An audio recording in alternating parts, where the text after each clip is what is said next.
Arsenal have got in the side, maybe? I just think these things like happen. the pressure now is No. they're like they go through that game, they're winning the title. Everyone's like, let Arsenal win the title. Everyone's believing in it. All of a sudden now, right? You've got 8 games left. Pressure's on. In them pressure moments, who's going to come out on top? Big question there by Jamie O'Hara on TalkSport this morning. We're going to delve into that, plus many more stories, including transfers, Man United takeovers to come. Hit the like button, as I know you always do. Make sure you're subscribing and the bell notifications are also turned on. And check out the latest episode of the Top 6 podcast. It's available now on all major podcast providers, namely Spotify. Scan the QR code on the screen now or click on the link in the description. Set it to auto-download. And, of course, give us a big 5-star rating. Let's go back again and listen to what Jamie O'Hara has said. Just in case you missed it, he's talking about Arsenal essentially now not handling the pressure. That shows the inexperienced that Arsenal have got in the side, maybe? I just think these things like happen. the pressure now is No. they're like they go through that game, they're winning the title. Everyone's like, let Arsenal win the title. Everyone's believing in it. All of a sudden now, right? You've got 8 games left. Pressure's on. In them pressure moments, who's going to come out on top? For me, there's only one team that comes out on top under pressure. Well, it's Manchester City.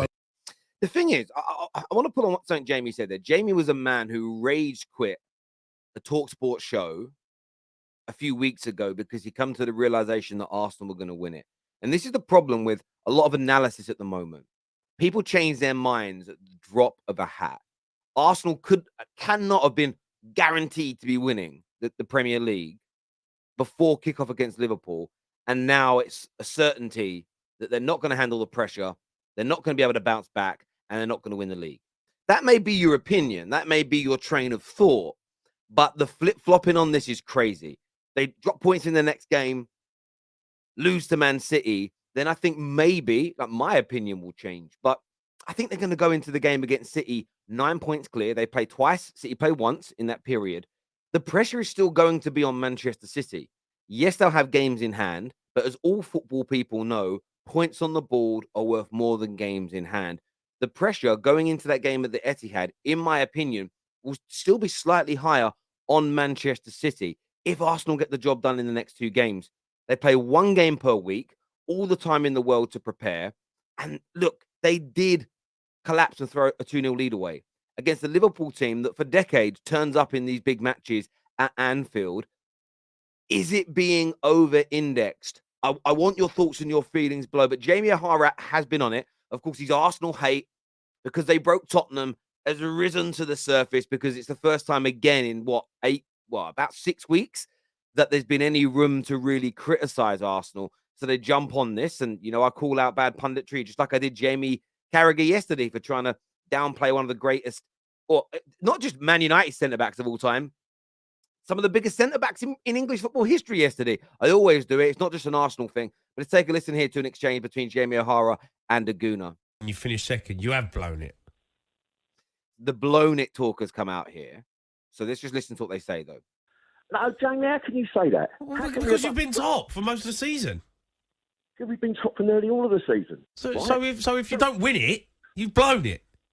No, if you get beat because someone's better than you, that's different. What has been since Man City beat us, we've won 22 out of 24 points. That's not blowing anything, mate. But if you don't win the title from here, you've blown it. You're 6 points clear. Well, our objective at the beginning of the season was to get in the Champions League. I know, but objectives change as the season progresses and you realise how good actually the team is. Yeah, and I still think we can win it, but I don't think there'll be an Arsenal fan that thought we've blown it. We've had an opportunity, probably the best opportunity we're going to have for a while, but we've played well. We go into every game thinking we can win it, and there's nothing that convinces me we can't beat City. My view on this is I'm kind of mixed. Okay. Rivals want Arsenal to throw the baby out with the bathwater if they don't win the league. They want to say, we've blown it, we fouled, it's a disgrace, my club's a joke. They want the whole 9 yards. Equally with Gooners, they really don't like words like failed to win the league, blown it, collapsed, bottled it. They don't like any of those, what are they, adjectives, descriptive words? I'm terrible with the English language, I'm very sorry. They don't want those words being connected to their team. They want to push back against it we're still happy with the progression of our team. We don't think we're going to fall away and become a poor team again. Where I kind of feel like the answer's in the middle. I don't think it's wrong to say Arsenal blew a big chance to win the league, or Arsenal had a great opportunity and they failed to win the league. I don't think the use of those words is a problem. Equally, I don't think you should go as far as to say, that's it, throw the baby out with the bathwater, panic, say the manager's got to be sacked. It's all doom and gloom. It was a crap season. Again, I think both parties here are being too extreme. I think Arsenal fans are being overly protective with the semantics and the language being used. And of course, Jamie O'Hara's job here is to try and goad an Arsenal fan, but rivals are, oh, we've got to push the narrative that it's a disaster for Arsenal if they don't win the league. And I just don't think either of those statements are true personally. But of course, I want to get your views, your opinions on this. Make sure like buttons are being hit. On to some transfer and takeover news now. Let's go.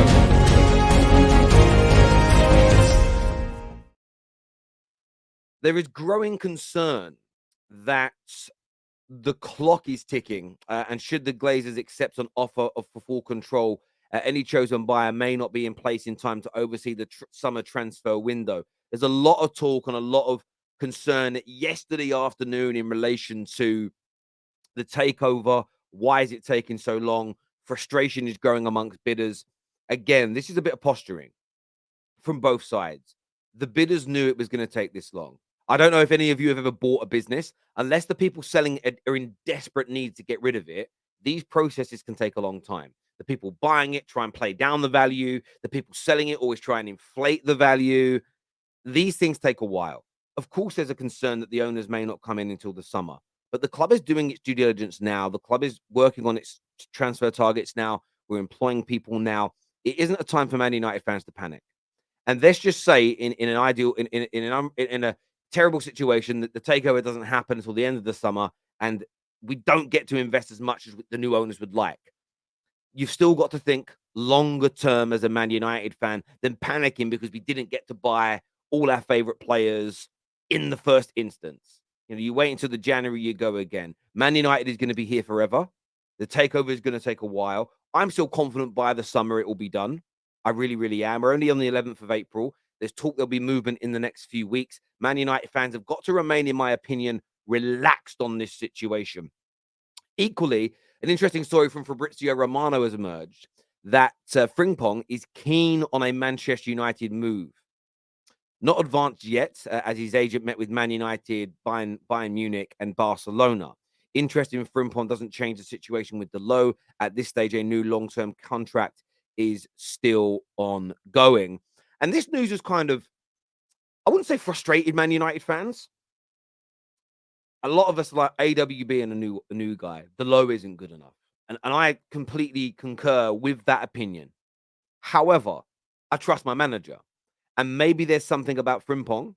Defensively, maybe he feels he's up there on a level with AWB, but as much or if not better technical ability when it comes to attacking than Delo, and sees it as Delo will be a good option for us from an attacking point of view. Maybe AWB has turned around and said, listen, if I'm not first team, I want to go elsewhere. And Erik ten Hag doesn't want to have a disgruntled player in the dressing room, even though AWB appears to me to be a very, very high-level professional. He may just say, look, I want to play first-team football, and the club have decided this is our best option. Idealistically, I'd love Frimpong to come in. I haven't seen much of him play, but I've heard lots of great things about him from football people I trust. So this is me putting faith in other people. However, who do you think Man United should keep out of AWB and Delo? Leave us your comments below now. I also want to talk about this bit of transfer news that's come out today, that Jude Bellingham has made his decision. And it says he's finally set to announce his future amid strong interest from Liverpool and Real Madrid. I don't quite know how this works. And I mean this legitimately. I don't quite know how this works. Is this a case of he's going to do a big reveal like Eden Hazard has done? Why is it coming at this stage of the season? It seems a little weird to me. Sometimes you get transfers that are done early, but the way this is being built up like an X Factor show is a little bit strange to me.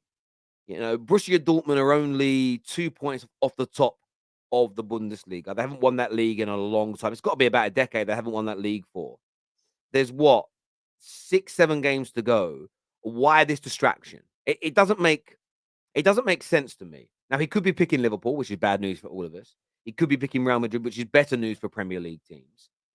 As a Man United fan, I'd kind of like him at Man United, but I don't think that's going to happen. But this notion, as per this story, that he's going to be making a decision soon,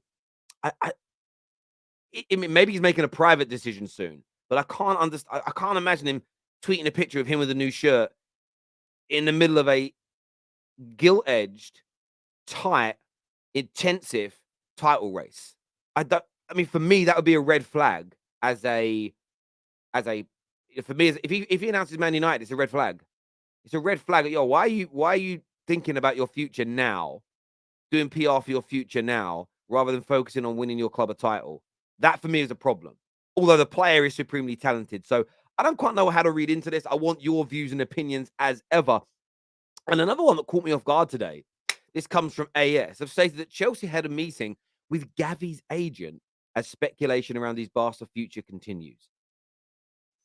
Chelsea moved mad, you know. And I don't mean that in a negative way towards Gavi. Gavi is a supremely talented young baller with the world at his feet who could go on to achieve absolutely everything in the game.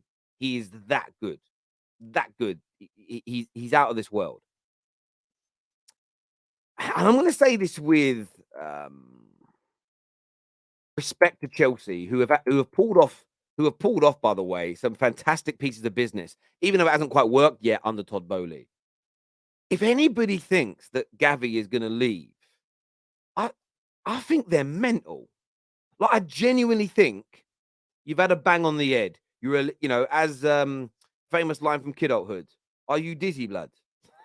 Legit. Are you dizzy? What's going on in your head? Have you got concussion? You've been drinking? You've been, a little bit of Mary Jane. What is it? What have you been doing that has led you to believe that Barcelona are going to let Gavi leave? As much as they're in financial mess, the contract situation, winning the league, by the way, amongst all that, but they're going to get rid of so many other assets before they allow him to leave. That's what I don't kind of understand. In terms of anybody believing that it is remotely possible to any degree that he's leaving Barcelona. So that's one of those stories that I would just say to people, ignore it. Take it with the proverbial pinch of salt, because nothing at all is coming from it. Listen, thanks for tuning in this morning. I appreciate it. Make sure you're back ready. 3:30 top show with me and Lee Gunner, Straight Facts, live tonight after the Champions League games as well. Hit the like button, subscribe to The Terrace, and we'll see you all again very, very soon. Bye-bye.